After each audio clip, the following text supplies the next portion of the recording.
বন্ধুরা, রাধে রাধে। এখন সকালে আমি স্নান করার পর তিলক ধারণ করলাম। এখন 4টে বাজে। মঙ্গল আরতিটা করে নেবো, গোপালদের উঠাবো। গোপাল সোনার এখন ঘুমাচ্ছে। এখন আকাশ পরিষ্কার হয়ে গেছে। আর পর্দাটা আমি এখন খুলে দেবো আলো আসার জন্য। গোপালটা ঘুমাচ্ছে।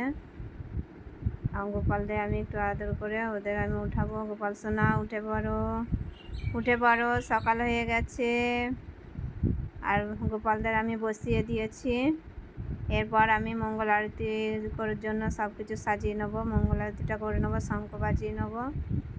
শঙ্খ বাজানোর পর আমি তারপর ধূপটা দেখানো হয়নি, দীপ দেখাবো ভগবানকে। দীপ দেখানোর পর ভগবানকে আমি তারপরে অভিষেকটা করব। আপনারা অভিষেক দর্শন করুন, কারণ সকালে মঙ্গল আরতির পর ভগবানকে অভিষেক করানো হয়। তারপরে নতুন বস্ত্র ভগবানকে পরিয়ে দেওয়া হয়।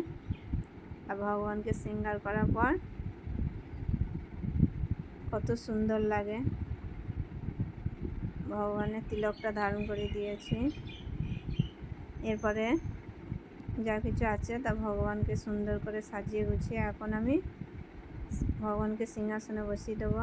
আর এই যে রাধারানী খুবই সুন্দরভাবে সেজে গুজু করেছে। গোপালও খুব সুন্দর সেজেছে। এখন আমি ভগবানকে সিংহাসনে বসিয়ে দিয়ে রেখেছি। কত সুন্দর লাগছে ভগবানকে শৃঙ্গার করার পর। আর এখন আমি ছাদে গেছি। ছাদে কিছু ফুল আছে, ফুলগুলো তুলে নিয়ে আসবো। আর তার সাথে আমি কিছু তুলসীও তুলবো, কারণ ভগবানের চরণে সকালে তুলসী অর্পণ করতে হয়। তাই সকাল সকাল একটু তুলসী তুলে নেব। এরপরে আমি একটু নরসিংহ কীর্তন করে নিয়েছি। ছাদে দেখছি একটা পাখি দোল্লার মধ্যে দোল্লা খাচ্ছে, কিন্তু আমি যার আওয়াজ পেয়ে সে উড়ে চলে যায়। ওকে আমি ডিস্টার্ব করে দিয়েছি। কত সুন্দর দোল্লা খাচ্ছিল সকালে। এরপর আমি সকালে কিছু ভোগ লাগাই। ঘরে খাজা ছিল, সেটা আমি ভগবানকে ভোগ লাগাই সকালে, কারণ সকালে শৃঙ্গার করার পর কিছু ভোগ লাগাতে হয়।